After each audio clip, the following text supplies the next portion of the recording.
നമസ്കാരം. എല്ലാവർക്കും അക്ഷരജാലകത്തിലേക്ക് സ്വാഗതം. നമ്മൾ ഇന്ന് ചർച്ച ചെയ്യുന്നത് ബ്ലോക്ക് 1-ലെ രണ്ടാമത്തെ യൂണിറ്റാണ്. യൂണിറ്റിൻ്റെ പേര് ശൈലിയെ പറ്റി ചില ചിന്തകൾ എന്നുള്ളതാണ്. ഡോക്ടർ എസ് ഗുപ്തൻ നായരുടെ ലേഖനമാണ്. ഇതിൻ്റെ ആദ്യ ഭാഗം നമ്മൾ കണ്ടു കഴിഞ്ഞതാണ്. ആദ്യ ഭാഗത്ത് നമ്മൾ ശൈലിയെ പറ്റിയുള്ള ചില പൊതുതത്വങ്ങളൊക്കെ പറഞ്ഞതാണ്. ഇന്നതാണ് ശൈലിയുടെ ഡെഫിനിഷൻ എന്ന് പറയുന്നത്, ഇന്നതാണ് ശൈലിക്ക് ചില പൊതു കാര്യങ്ങൾ ഇന്നതൊക്കെയാണെന്നൊക്കെ പറഞ്ഞ് നമ്മൾ ഒന്നാം ഭാഗത്ത് വളരെ വിശദമായിട്ട് പറഞ്ഞതാണ്. ഇത് രണ്ടാം ഭാഗത്ത് നമ്മൾ പറയാൻ പോകുന്നത് ശൈലിക്ക് വേണ്ട ഗുണങ്ങൾ എന്തൊക്കെയാണ്, അതേപോലെ ശൈലിയെക്കുറിച്ച് ചില പ്രഗത്ഭന്മാരുടെ ചിന്തകളും വീക്ഷണങ്ങളും ഒക്കെ ഉണ്ട്. അതൊക്കെ എന്താണെന്നാണ് നമ്മൾ രണ്ടാം ഭാഗത്തിൽ പറയാൻ പോകുന്നത്. അപ്പോൾ ആദ്യം നമുക്ക് ശൈലിക്ക് വേണ്ട ഗുണങ്ങൾ എന്തൊക്കെയാണെന്ന് നോക്കാം. എന്താണ് ശൈലിക്ക് വേണ്ട ആദ്യത്തെ ഒരു ഗുണമായിട്ട് പറയുന്നത്? അതിന് വിഷയത്തിനനുസരിച്ചുള്ള പ്രൗഢിയും ശബ്ദ സൗന്ദര്യവും ശൈലിക്ക് വേണം എന്നാണ് പറയുന്നത്. എന്ന് പറഞ്ഞാൽ ഒരു പരിധി വിട്ട് ലളിതമാകാൻ പാടില്ല എന്ന്. എന്ത് വിഷയമാണോ കൈകാര്യം ചെയ്യുന്നത് ആ വിഷയത്തിനനുസരിച്ചുള്ളൊരു പ്രൗഢി അതിന് വേണം. അതേപോലെ ശബ്ദ സൗന്ദര്യം വേണം എന്നുള്ളതാണ്. ഒരു ഉദാഹരണം പറഞ്ഞാൽ ചിലപ്പോൾ നിങ്ങൾക്ക് മനസ്സിലാവും. നമ്മളിപ്പം കവിതയിലൊക്കെ ശ്രീകൃഷ്ണനെ സാധാരണയായിട്ട് വിശേഷിപ്പിക്കുന്നൊരു പേരാണ് കാർമേഘവർണ്ണൻ എന്നുള്ളത്, അല്ലേ? അപ്പോൾ ഈ കാർമേഘവർണ്ണൻ എന്ന് പറഞ്ഞാൽ എന്താണ്? കറുത്ത നിറമുള്ളവൻ എന്നാണ്. അപ്പം നമുക്ക് അതിന് പകരം കറുത്തവെന്ന ഉപയോഗിച്ചാൽ പോരെ. വളരെ ലളിതമായിട്ടുള്ള കാര്യമാണ്. ഇനിയിപ്പോൾ അറിയാത്തവർക്ക് ആർക്കും ഡിക്ഷണറി അന്വേഷിച്ച് പോകണ്ട. കറുത്തവൻ എന്ന് പറഞ്ഞു കഴിഞ്ഞാൽ കുറച്ച് നിറം കുറഞ്ഞ ഒരാളാണെന്നുള്ളത് എല്ലാവർക്കും മനസ്സിലാവും. പക്ഷേ ആ കറുത്തവൻ അവിടെ എഴുതി വെച്ച് കഴിഞ്ഞാൽ ആ കവിതയുടെ ഒരു ഭംഗി, പ്രൗഢി, ശബ്ദ സൗന്ദര്യം ഒക്കെ പോയില്ലേ. അതിന് പകരം കാർമേഘവർണ്ണൻ എന്ന് പറഞ്ഞു കഴിഞ്ഞാൽ ഒരു ശബ്ദ സൗന്ദര്യം വരുന്നുണ്ട്, ഒരു പ്രൗഢി വരുന്നുണ്ട്. അപ്പം അതാണ് അവിടെ പറഞ്ഞു വന്നത്. മികച്ച ശൈലി എന്ന് പറഞ്ഞു കഴിഞ്ഞാൽ വെറുതെ ലളിതമായിട്ട് എഴുതുന്നതല്ല. അത് വിഷയത്തിൻ്റെ ഗൗരവം അനുസരിച്ചുള്ള ഒരു പ്രൗഢിയും ശബ്ദ സൗന്ദര്യമൊക്കെ അതിന് കൊടുക്കണം എന്നുള്ളതാണ്. അത് വ്യക്തമായെന്ന് വിചാരിക്കുന്നു. നമുക്ക് രണ്ടാമത്തെ പോയിന്റിലേക്ക് പോവാം. രണ്ടാമത്തെ പോയിന്റിൽ പറയുന്നത് എന്താണെങ്കിൽ, ഈ ശബ്ദ സൗന്ദര്യം എന്നൊക്കെ പറയുന്നത് നമ്മൾ മിക്കവാറും വിചാരിക്കും ഈ കവിതയുടെ മാത്രം കാര്യമാണ്. കാരണം കവിതയിലാണല്ലോ അധികം നമ്മൾ താളം, അതുപോലെ ശബ്ദഭംഗി, ശൈലി ഗുണമൊക്കെ നമ്മൾ ശ്രദ്ധിക്കുന്നത് അധികം കവിതയിലാണല്ലോ. അപ്പം കവിതയിൽ മാത്രമല്ല ഇത് വേണ്ടത്, ഗദ്യത്തിനും ഇത് ബാധകമാണ് എന്നുള്ളതാണ് രണ്ടാമത്തെ പോയിന്റ്. അതിന് പ്രധാനപ്പെട്ട കാരണം എന്താണെങ്കിൽ, ഒന്നുമല്ലെങ്കിൽ പദ്യത്തിനൊരു താളഭംഗിയെങ്കിലും ഉണ്ടാവുമല്ലോ. അപ്പം ഗദ്യമാണെങ്കിലോ ഗദ്യത്തിന് താളത്തിലല്ലല്ലോ നമ്മൾ ആരും ഗദ്യം എഴുതുക. അപ്പോൾ അങ്ങനെ ഒരു താളഭംഗി പോലും ഇല്ലാത്തതാണ് ഈ ഗദ്യം. അതുകൊണ്ട് ഗദ്യത്തിന് നിർബന്ധമായിട്ടും ശൈലി ഗുണം വേണം എന്ന് തന്നെയാണ് പറയുന്നത്. അപ്പോൾ രണ്ടാമത്തെ പോയിന്റും മനസ്സിലായെന്ന് വിചാരിക്കുന്നു. പദ്യത്തിനെ പോലെ തന്നെ ഗദ്യത്തിനും ശൈലി ഗുണം വേണ്ടതാണ് എന്നുള്ളതാണ് രണ്ടാമത്തെ പോയിന്റ്. ഇനി മൂന്നാമത്തെ പോയിന്റിലോട്ട് വരികയാണെങ്കിൽ, ഒരു കൃതിയുടെ സരസത എന്ന് പറഞ്ഞാൽ അതിൻ്റെ ഒരു രസം, ഭംഗി എന്നൊക്കെ പറയുന്നത് നിലനിൽക്കുന്നത് ആ കൃതി കഠിനമാണോ ലളിതമാണോ എന്നുള്ളതിനെ ആശ്രയിച്ചിട്ടല്ല എന്നുള്ളതാണ്.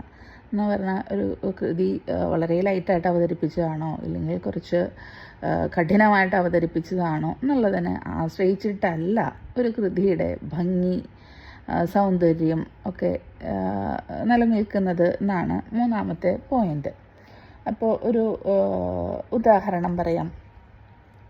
നമ്മൾ നളചരിതം ആട്ടക്കഥ എല്ലാവരും കേട്ടിട്ടുണ്ടാവുമെന്ന് വിചാരിക്കുന്നു. ഉണ്ണായി വാര്യരുടെ നളചരിതം ആട്ടക്കഥ. അത് എപ്പോഴും പല അതിനകത്തു നിന്നുള്ള പല വരികളും എടുത്ത് കോട്ട് ചെയ്യാറുണ്ട്. ഇനി അത് രംഗത്ത് അവതരിപ്പിക്കാറുണ്ട് ആട്ടക്കഥ.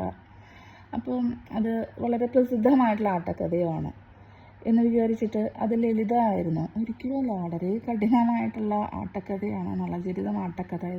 പദങ്ങളും പ്രയോഗങ്ങളും ഒക്കെ കഠിനമാണ്. പക്ഷേ കഠിനമാണെന്ന് വിചാരിച്ചിട്ട് അത് സരസമല്ല എന്ന് വരുന്നുണ്ടോ?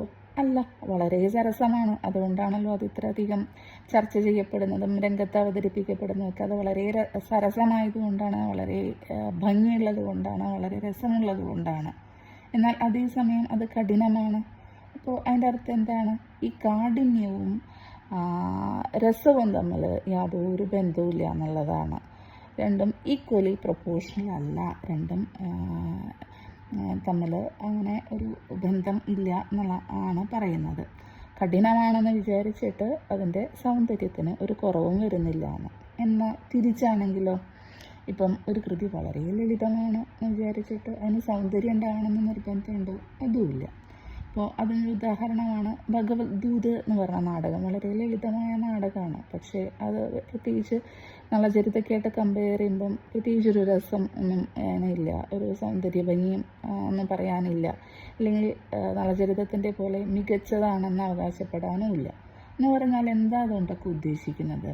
ഒരു കൃതി കഠിനമാണോ ലളിതമാണോ എന്നുള്ളതിനെ ആശ്രയിച്ചിട്ടല്ല അതിൻ്റെ സരസത അല്ലെങ്കിൽ അതിൻ്റെ ഒരു രസം നിലനിൽക്കുന്നത് എന്നാണ്.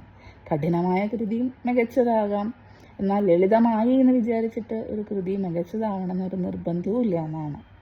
രണ്ടും ഡയറക്റ്റ്ലി പ്രൊപ്പോർഷണൽ അല്ല.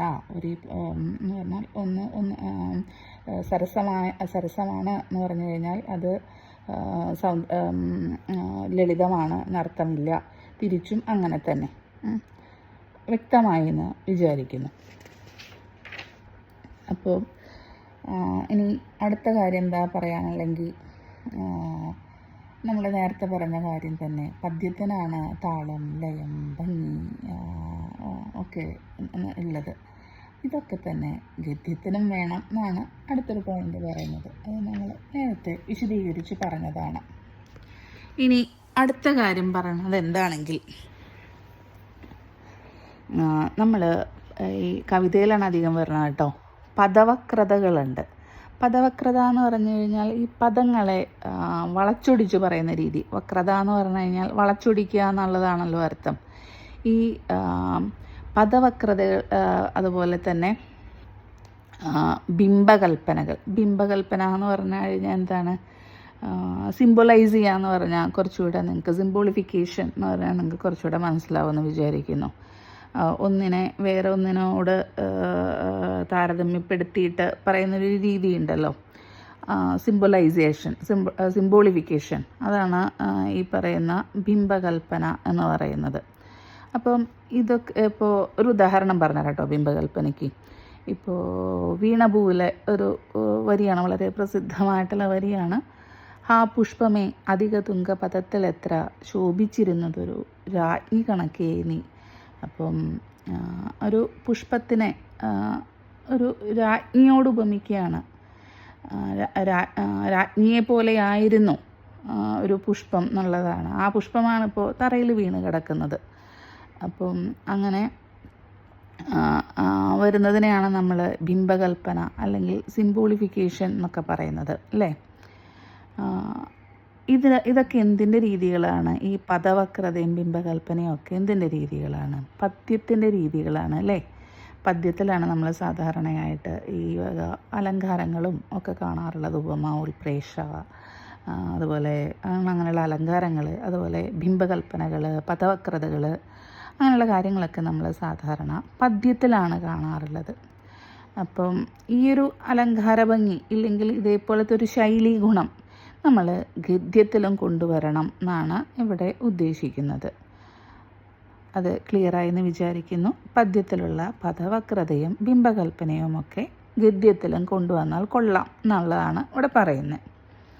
ഇനി അടുത്തൊരു പോയിൻ്റ്, ആറാമത്തെ പോയിൻ്റായിട്ട് പറയുന്നത്, നമുക്ക് ശൈലീനെ കൂടുതൽ അതിനൊരു ജീവൻ കൊടുക്കാനായിട്ട്, അത് കൂടുതൽ എഫക്റ്റീവ് ആവാൻ വേണ്ടിയിട്ട് നമ്മുടെ സാധാരണ മനുഷ്യന്മാരുടെ ഒരു സംസാര ഭാഷയിൽ നിന്ന് ഒക്കെ നമുക്ക് ശൈലികളും പദങ്ങളൊക്കെ സ്വീകരിക്കണം എന്നുള്ളതാണ് പറയുന്നത്. വെറുതെ നമ്മൾ എഴുത്ത് ഭാഷയിൽ കാണുന്നത് മാത്രമല്ല, സാധാരണക്കാരുടെ ഒരു സംസാര ഭാഷയിൽ നിന്ന് നമുക്ക് ശൈലികളും പദങ്ങളൊക്കെ സ്വീകരിച്ചാലാണ് ശൈലിക്ക് ജീവൻ പകരാനായിട്ട് സാധിക്കുള്ളൂ എന്നുള്ളതാണ് ഒരു ആറാമത്തെ പോയിൻ്റൊക്കെ ആയിട്ട് പറയുന്നത്. ഇനി വേറൊരു കാര്യം ഗദ്യത്തിനെക്കുറിച്ച്, ഗദ്യത്തിൻ്റെ ഒരു നല്ല ശൈലി എന്ന് പറഞ്ഞു കഴിഞ്ഞാൽ പറയാനുള്ളത് വേറൊരു കാര്യം എന്താണെങ്കിൽ, ഈ വക്രോക്തി ഒഴിവാക്കാൻ. വക്രോക്തി എന്ന് പറഞ്ഞാൽ ഈ വളച്ച് കെട്ടി പറയുന്നൊരു രീതി ഉണ്ടല്ലോ, അത് ഒഴിവാക്കിയിട്ട് കൂടുതൽ ധ്വനി കൊണ്ടുവരാനാണ് പറയുന്നത്. ധ്വനി എന്ന് പറഞ്ഞാൽ എന്താണ്? നമ്മൾ ഒരു ഇന്നർ മീനിങ് എന്നൊക്കെ പറയില്ലേ, ഒരു നമ്മൾ പറയുമ്പോഴുള്ള വാച്യാർത്ഥത്തിന് പുറമെ ഉള്ള ഒരു വ്യംഗ്യാർത്ഥം, അതിനെയാണ് ഈ ധ്വനി എന്ന് പറയുന്നത്. ഇപ്പോൾ ഒരു ഉദാഹരണമായിട്ട് പറയുകയാണെങ്കിൽ, ഇപ്പോൾ ഗംഗയാം ഘോഷഃ എന്ന് പറഞ്ഞു കഴിഞ്ഞാൽ ഗംഗയുടെ തീരത്തുള്ള ഒരു ഗ്രാമെന്നോ കുടിലെന്നോ ഉള്ള രീതിയിലൊക്കെ നമുക്ക് പറയാം. അപ്പോൾ എന്താണ് അങ്ങനെ പറഞ്ഞു കഴിഞ്ഞാൽ അതിൻ്റെ ഒരു വാച്യാർത്ഥം എന്താണ്? ഗംഗ നദിയുടെ തീരത്ത് ഒരു കുടിലുണ്ട്, ഇല്ലെങ്കിൽ ഒരു ഗ്രാമമുണ്ട്, അത്രയേ ഉള്ളൂ എൻ്റെ അർത്ഥം. പക്ഷേ അതിൻ്റെ ഒരു വ്യംഗ്യാർത്ഥം ഇല്ലെങ്കിൽ അതിലത്തെ ധ്വനി എന്താണ്? അത് ആ ഗംഗ എന്ന് പറഞ്ഞു കഴിഞ്ഞാൽ ഒരു നദിയാണ് അല്ലേ? അപ്പം അതേപോലെ തന്നെ പുണ്യമുള്ളതാണ് ആ ഒരു ഗ്രാമം എന്നുള്ളതാണ് ആ ഗംഗയാം ഘോഷഃ എന്നുള്ളതിൻ്റെ ഒരു അന്തരാർത്ഥമായിട്ട് വരുന്നത്, ഇന്നർ മീനിങ് ആയിട്ട് വരുന്നത്. അപ്പം ചുമ്മാ ഇങ്ങനെ വക്രോക്തി, ഈ വളച്ച് കെട്ടി പറയുന്ന ഒരു രീതി, ഇങ്ങനെ കൈ തിരിച്ചു കൊണ്ടുവന്ന് മൂക്കിയെ പിടിക്കുന്ന ഒരു രീതി ഉണ്ടല്ലോ, തലയെ ചുറ്റി കൈ കൊണ്ടുവന്ന് മൂക്കിയെ പിടിക്കുന്ന രീതി മതിയാക്കിയിട്ട് കൂടുതൽ ധ്വനിഭദ്രമായിട്ട് ഇന്നർ മീനിങ്ങുകളോട് കൂടിയിട്ട് അവതരിപ്പിച്ചു കഴിഞ്ഞാൽ നല്ല ഗദ്യമായിരിക്കും എന്നുള്ളതാണ്, നല്ലൊരു ശൈലിയായിരിക്കും എന്നുള്ളതാണ് ഇവിടെ പറയുന്ന 7ാമത്തെ പോയിൻ്റ്. ഇനി 8ാമത്തെ പോയിൻ്റ് പറയുന്നത് ഈ പദപ്രയോഗത്തിൽ മാത്രം നല്ല ശൈലി പോരാ എന്നുള്ളതാണ്. മറിച്ചോ നമ്മുടെ വീക്ഷണത്തിലും നമ്മുടെ പ്രതിപാദനം എന്ന് പറഞ്ഞാൽ എന്താ? ഒരു കാര്യം അവതരിപ്പിക്കുന്ന രീതി ഇല്ലെങ്കിൽ പറയുന്ന രീതി, അതിലൊക്കെയും നമ്മൾ നല്ല ശൈലി വേണം എന്നുള്ളതാണ്. അപ്പോൾ ശൈലി എന്ന് പറയുന്നത് കേവലം ഒരു പദപ്രയോഗം മാത്രമല്ല, അത് നല്ല പദം എടുത്ത് ഇന്ന രീതിയിൽ പ്രയോഗിക്കണമെന്ന് മാത്രമല്ല, അതിനുവേണ്ടി നമുക്ക് നല്ല ചിന്തകളും കൂടെ വേണം, നല്ല കാഴ്ചപ്പാടുകൾ വേണം എന്നാണ് ഇവിടെ പറയുന്നത്. അടുത്തതായിട്ട് അതിനകത്ത് പറയുന്നൊരു പോയിൻ്റ് എന്താണെങ്കിൽ, നല്ല പെരുമാറ്റം പോലെ തന്നെയാണ് നല്ല ശൈലി എന്ന് പറഞ്ഞാൽ, ഈ പെരുമാറ്റവും ശൈലിയും നമ്മൾ എന്താ ബന്ധം? രണ്ടും തമ്മിലൊരു ബന്ധം എന്താണെങ്കിൽ, രണ്ടും അഭ്യസിപ്പിച്ച് ഉറപ്പിക്കേണ്ടതാണ് എന്നുള്ളതാണ്. എന്ന് പറഞ്ഞാൽ നമ്മളിപ്പോൾ ഒരു ഇൻബോൺ ടാലൻ്റായിട്ടൊക്കെ എല്ലാം വേണമെന്നൊരു നിർബന്ധമില്ല എന്ന്. ചിലവർക്ക് എഴുതാനുള്ള കഴിവൊക്കെ ഉണ്ട്, പക്ഷേ അതൊക്കെ നല്ലപോലെ പരിപാലിച്ച് പോഷിപ്പിച്ചെടുക്കണമെങ്കിൽ എന്ത് വേണം? നമുക്ക് നല്ല അഭ്യാസം വേണം അല്ലേ? നൈപുണ്യം പാണ്ഡിത്യം മാത്രം പോരാ, ഒപ്പം നമുക്ക് എന്ത് വേണം? നമ്മൾക്ക് നല്ല പരിശീലനം കൂടെ വേണം എന്നാണ് പറയുന്നത്. അപ്പോൾ നല്ലൊരു പെരുമാറ്റം നമ്മളിങ്ങനെ ഉണ്ടാക്കിയെടുക്കേണ്ടത് അഭ്യാസത്തിൽ കൂടിയാണ്. നല്ലപോലെ നമ്മൾ പെരുമാറാൻ പഠിക്കേണ്ടത് എന്ന് പറഞ്ഞാൽ നല്ല ട്രെയിനിങ് എടുത്തിട്ടാണ്. അതേപോലെ തന്നെ നല്ല ശൈലി ഉണ്ടാക്കാൻ വേണ്ടിയിട്ട് നമുക്ക് നല്ലൊരു ട്രെയിനിങ്, അഭ്യാസത്തിൻ്റെ ആവശ്യമുണ്ടെന്നാണ് പറയുന്നത്. അപ്പം ഇതാണ് ശൈലിക്ക് വേണ്ട ഗുണങ്ങളായിട്ട് പ്രധാനമായിട്ടും പറയുന്ന കുറച്ച് പോയിൻറ്റ്സ്. ഇനി നമുക്ക് അടുത്ത ചർച്ച ചെയ്യാനുള്ള ഒരു ഹെഡിങ് ടൈറ്റിൽ എന്താണെങ്കിൽ, ശൈലിയെക്കുറിച്ച് പ്രഗത്ഭന്മാരുടെ ചില ചിന്തകൾ അല്ലെങ്കിൽ വീക്ഷണങ്ങൾ ആണ്. എന്താണ് ഈ പ്രഗത്ഭന്മാർ ഈ ശൈലിയെക്കുറിച്ച് പറയുന്നത്? അവർക്കൊരു ഡെഫിനിഷൻ കൊടുക്കാനുണ്ടോ? ഇല്ലെങ്കിൽ അവർക്കൊരു മാതൃക കൊടുക്കാനുണ്ടോ? അല്ലെങ്കിൽ അവർ ചെയ്തു വെച്ചിട്ടുള്ള എന്തെങ്കിലും വർക്കുകളുണ്ടോ? എന്തൊക്കെയാണ് നമ്മൾ ഈ ശൈലിനെക്കുറിച്ചുള്ള പ്രഗത്ഭന്മാരുടെ വീക്ഷണങ്ങൾ എന്നുള്ള ഒരു ടൈറ്റിലിൻ്റെ അണ്ടറിൽ കൊണ്ടുവരുന്നത്. അപ്പം അതിനകത്ത് ആദ്യമായിട്ട് പറയാനുള്ളത്, പാശ്ചാത്യ ചിന്തകർ വരുന്നുണ്ട്, അതുപോലെ നമ്മുടെ പൗരസ്ത്യർ, ഇവിടെയുള്ളവർ ഇവിടുത്തെ മലയാളികളായിട്ടുള്ള എഴുത്തുകാരെ കുറിച്ചൊക്കെ ഇതിനകത്ത് പറയുന്നുണ്ട്. അപ്പോൾ ആദ്യം ഒരു പാശ്ചാത്യനെ കുറിച്ചാണ് പറയുന്നത്, ബഫൺ. അദ്ദേഹം പറയുന്നത് ആൾ തന്നെയാണ് ശൈലി എന്നുള്ളതാണ്. എന്ന് പറഞ്ഞാൽ നമ്മൾ നേരത്തെ പറഞ്ഞ കാര്യം തന്നെ, ഓരോരുത്തർക്കും ഓരോ ശൈലിയുണ്ട് എന്നുള്ളത് തന്നെ, അതാണ് ആൾ തന്നെ ശൈലി. അതാരാണ് പറഞ്ഞത്? ബഫൺ. ഇനി നമ്മുടെ കുറച്ച് എഴുത്തുകാർ, ചന്തുമേനോൻ, മൂർക്കോത്തുകുമാരൻ, AR, അപ്പൻ തമ്പുരാൻ, ഇവരുടെയൊക്കെ ശൈലികൾ എന്ന് പറഞ്ഞു കഴിഞ്ഞാൽ വളരെ ലാളിത്യവുമുണ്ട്, അതേസമയം ചമൽക്കാരവുമുണ്ട്. ചമൽക്കാരം എന്ന് പറഞ്ഞാൽ വളരെ കാവ്യഭംഗി തുളുമ്പി നിൽക്കുന്നതാണ്. എന്ന് പറഞ്ഞാൽ മികച്ച ശൈലികൾക്ക് ഉദാഹരണം കൊടുക്കാൻ പറ്റുന്നതാണ് ചന്തുമേനോൻ, മൂർക്കോത്തുകുമാരൻ, AR, അപ്പൻ തമ്പുരാനൊക്കെ. ഇനി മലയാളത്തിൽ തന്നെ വന്നു കഴിഞ്ഞാൽ ഒരു ചെറുകഥാകൃത്തുണ്ട്, അദ്ദേഹത്തിൻ്റെ പേര് കാരൂർ. ലളിതമായ ശൈലിക്ക് വലിയൊരു ഉദാഹരണം, മികച്ചൊരു ഉദാഹരണമായിട്ട് പറയാൻ പറ്റുന്നതാണ് കാരൂരിൻ്റെ ശൈലി. ഇനി അടുത്തത് ഒരു പാശ്ചാത്യനാണ്, ഫൗളർ എന്നാണ് അദ്ദേഹത്തിൻ്റെ പേര്. അദ്ദേഹം ഒരു ശൈലി ശാസ്ത്രജ്ഞനാണ്. അദ്ദേഹം ശൈലിക്ക് 3 ഗുണങ്ങൾ വേണ്ടതായിട്ട് പറയുന്നുണ്ട്. ഏതൊക്കെയാണ് 3 ഗുണങ്ങൾ? ലാളിത്യം, ആർജവം, ഔചിത്യം. ഈ 3 ഗുണങ്ങൾ വേണമെന്ന് പറയണം. അപ്പോൾ ലാളിത്യവും ആർജവവും ഔചിത്യവുമുള്ള ശൈലിയാണ് മികച്ചത് എന്നാണ് ആരുടെ അഭിപ്രായം? ഫൗളറിൻ്റെ അഭിപ്രായം. അടുത്തത് നമ്മളൊരു പാശ്ചാത്യം തന്നെയാണ്, സോംസെറ്റ് മോമാണ്. അദ്ദേഹം പറയുന്നത് എന്താണ്? ശൈലിക്ക് വേണ്ടത് തെളിമ, ലാളിത്യം, ലയം എന്നിങ്ങനെയുള്ള 3 ഗുണങ്ങളാണ് വേണ്ടതെന്നാണ് സോംസെറ്റ് മോം പറയുന്നത്. വീണ്ടും നമ്മൾ മലയാള സാഹിത്യത്തിലോട്ട് വരികയാണ്. അവിടെ പറയുന്നത് ഡോക്ടർ കെ ഭാസ്കരൻ നായർ, കുട്ടിക്കൃഷ്ണമാരാരൊക്കെ മലയാളത്തിലെ വളരെ പ്രഗത്ഭനായിട്ടുള്ള നിരൂപകൻ. അവരൊക്കെ അവരുടെ കൃതികളൊക്കെ വളരെ മികച്ച ഗദ്യമാതൃകകളാണ് എന്നാണ് പറയുന്നത്. രണ്ടുപേരും പേരെടുത്ത നിരൂപകരാണ്. അതൊക്കെ അവരുടെ കൃതികളൊക്കെ മികച്ച ഗദ്യമാതൃകകളാണ് എന്നാണ് ഇവിടെ പറയുന്നത്.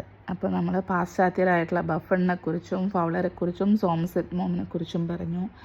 അതുപോലെ മലയാളികളായിട്ടുള്ള ചന്തുമേനോൻ, AR അപ്പൻ തമ്പുരാൻ, അതുപോലെ ഡോക്ടർ കെ ഭാസ്കരൻ നായർ, കുട്ടിക്കൃഷ്ണമാരാർ, കാരൂർ, ഇവരുടെയൊക്കെ ശൈലികളെക്കുറിച്ച് പറഞ്ഞു.